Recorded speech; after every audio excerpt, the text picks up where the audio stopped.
Hey guys, it's me Seren, back with another car video.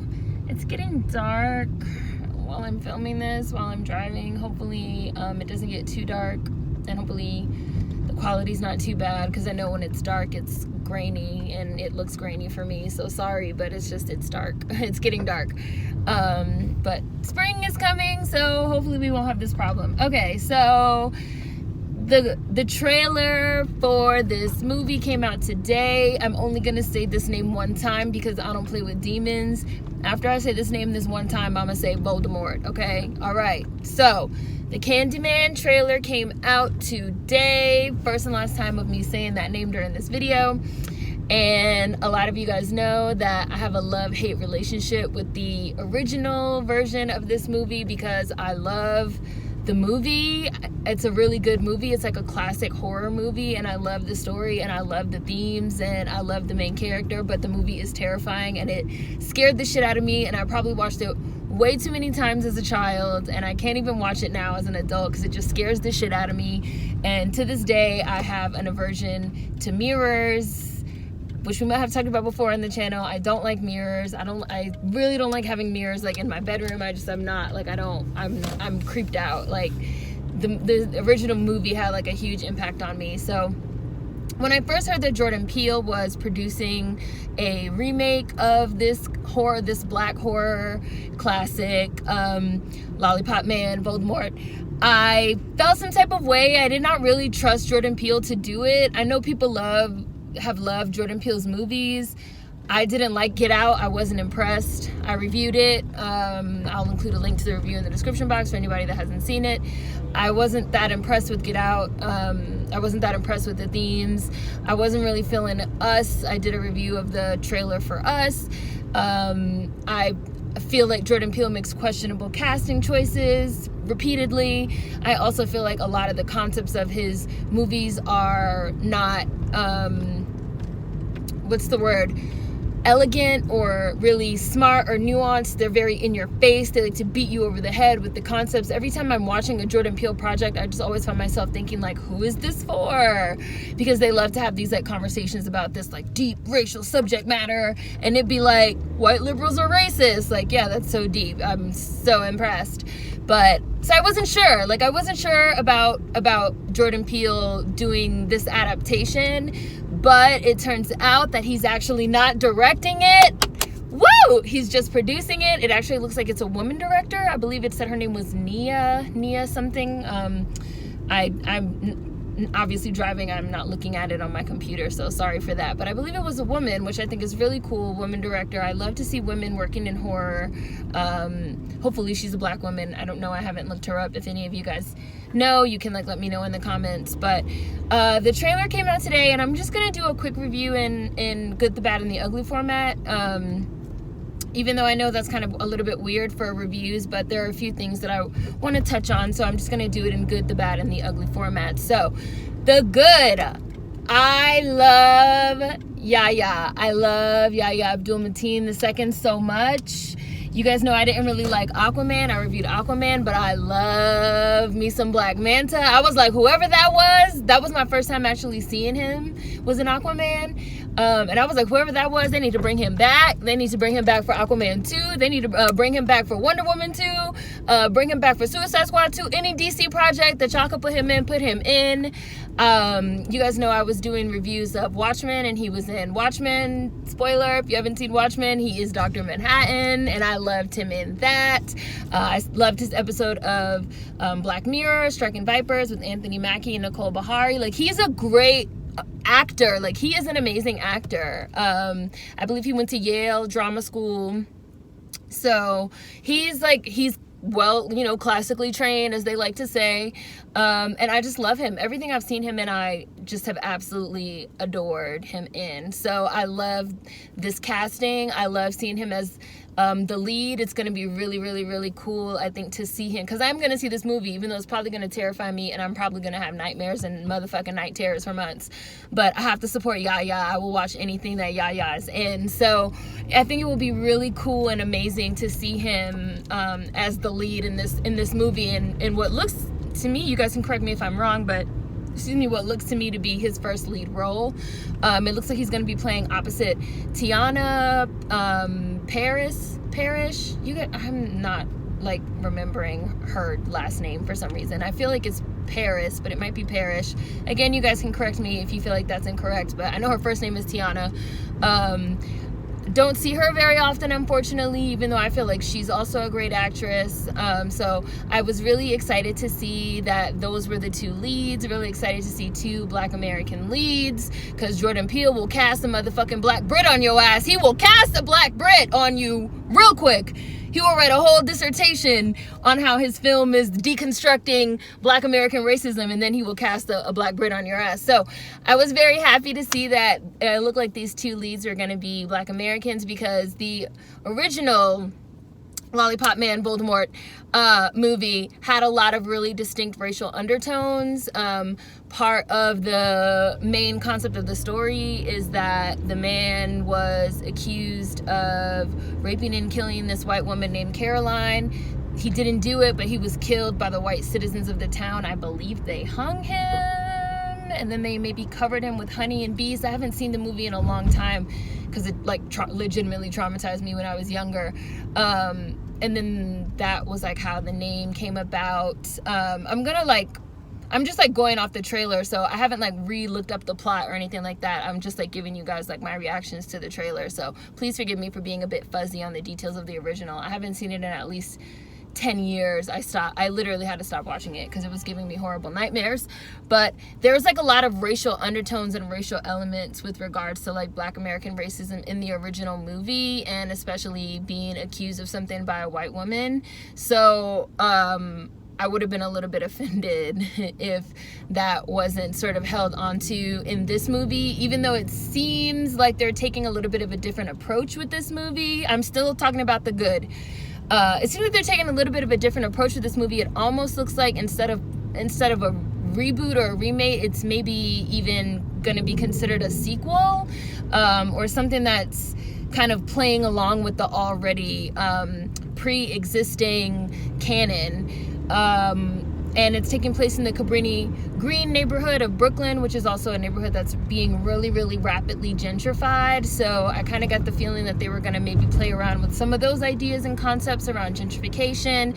We all know that Jordan Peele, even though he's not the director, he's the producer, he likes to sort of play around with these concepts of race. And this actually would be a really good project, a really good vehicle for that, because it is already a part of the canon in this story. So I was really glad to see that this actually looked like it was going to be some type of a sequel, and that it was going to be still playing around with a lot of those ideas and concepts, with Yahya moving into this Cabrini Green neighborhood as an artist, and getting really into the urban legend, the lore, the folklore of this, story of this, neighborhood community boogeyman, and using that in his art and sort of being consumed by that. I thought that was really interesting. It was like a really fresh, unique, creative take on it. I think Yahya's gonna I thought the acting, just from the little clips alone, I thought that the acting looked really, really good and solid. I thought Yahya's acting looked solid. I thought Tiana looked solid.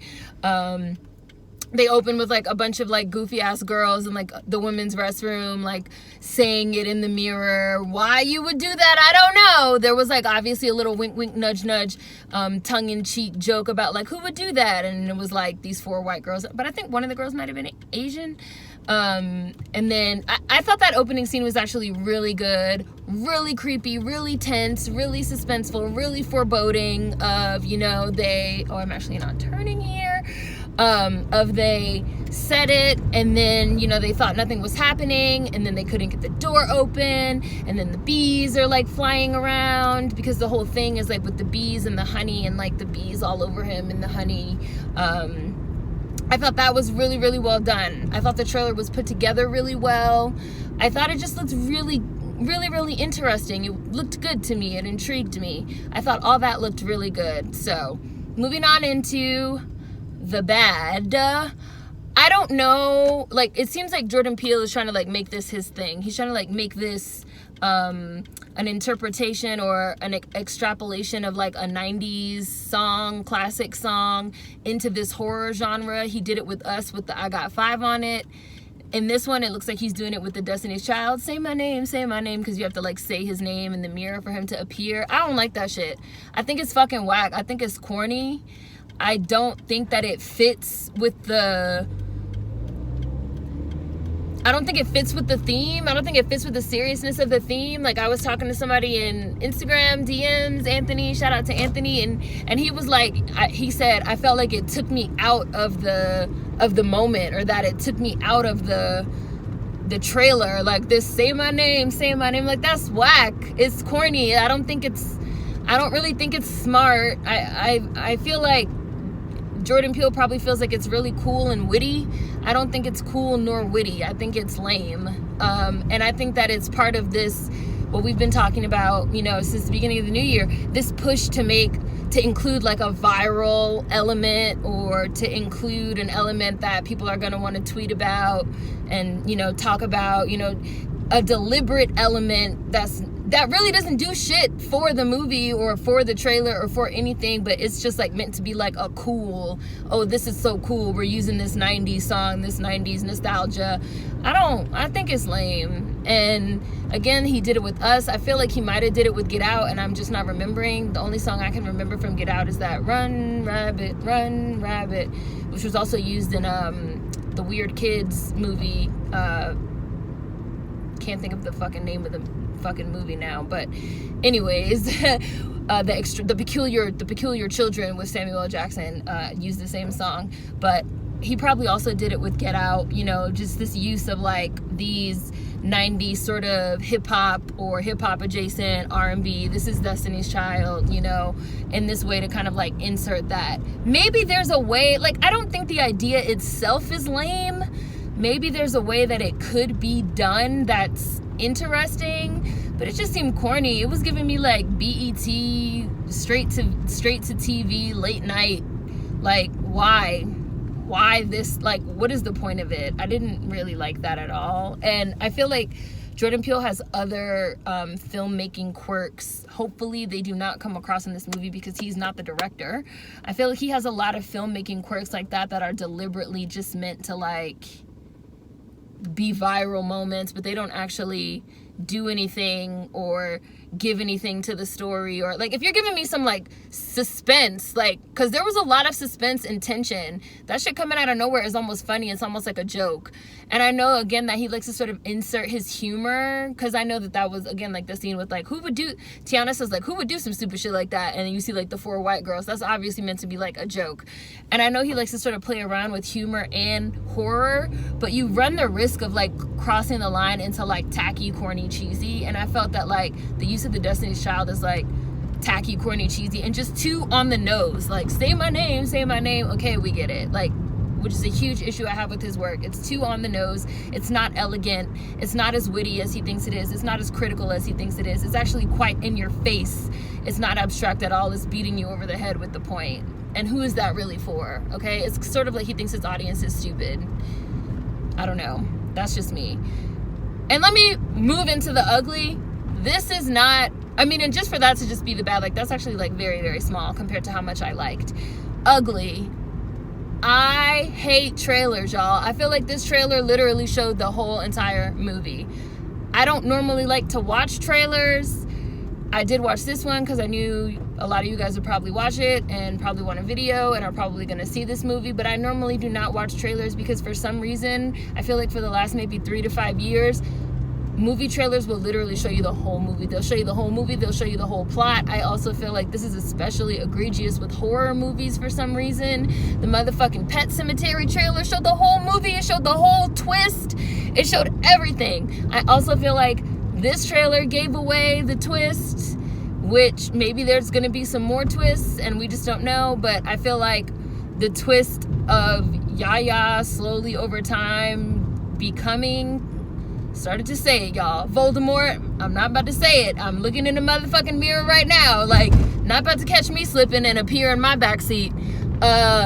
I feel like the twist of like him slowly turning into Voldemort over time should have been saved for the film, because since this is like a sequel and they're going in a different direction, that could have been something that was like saved, that you think that that just from the trailer would have been just fine with like, he's an artist, he moves into the neighborhood, he's investigating the urban legend, he's doing his art around the urban legend, he's like doing these mirror installations, encouraging people to like play around with the urban legend, and then like weird things start happening, right? We did not need to know that he's gonna fucking turn into him and all this other shit. That was way too much information and detail on the plot of the movie. Now again, maybe there's some more twists and turns up the sleeve of the movie. Jordan Peele is known for including a lot of twists and turns. Again, I didn't like Get Out. I didn't like the twist in Get Out. I thought they were very predictable. I was talking with my cousin about Us. She was like, I thought Us was so predictable. I figured out the plot within the first 20 minutes. You know, I don't really think that these movies are as smart as Jordan Peele thinks they are. And so to then give away your main twist in the trailer, like, this movie better be damn good, or there better be some more twists up the sleeve of the film, or else I'm going to be really disappointed that they gave away so much in a 2-minute trailer. Why was it even 2 minutes? It probably shouldn't even have been that long. Like, a teaser trailer of like just the girls in the bathroom would have been nice, or a minute-long clip, girls in the bathroom, Yaya moves into the neighborhood, starts messing around with the urban legend, weird things start happening, would have been just fine. They really showed just far too much, which is an issue I have with trailers overall. I feel like this is a strategy that's being used now because people are not going to the movies as much anymore. They're not spending their money on movie tickets, so they're showing more and more of the film in the trailers to try to entice you to go. But for me, it's like the opposite. It's like, if I feel like I've seen the whole movie, like, what's the point of me going? I'm still gonna go because I will watch anything Yaya's in. But I really felt like they showed just too fucking much. So, Good, the Bad, and the Ugly review. Did you guys watch the Lollipop Voldemort trailer? Let me know what you guys think in the comments. Food for thought as always. See you guys next time. Peace.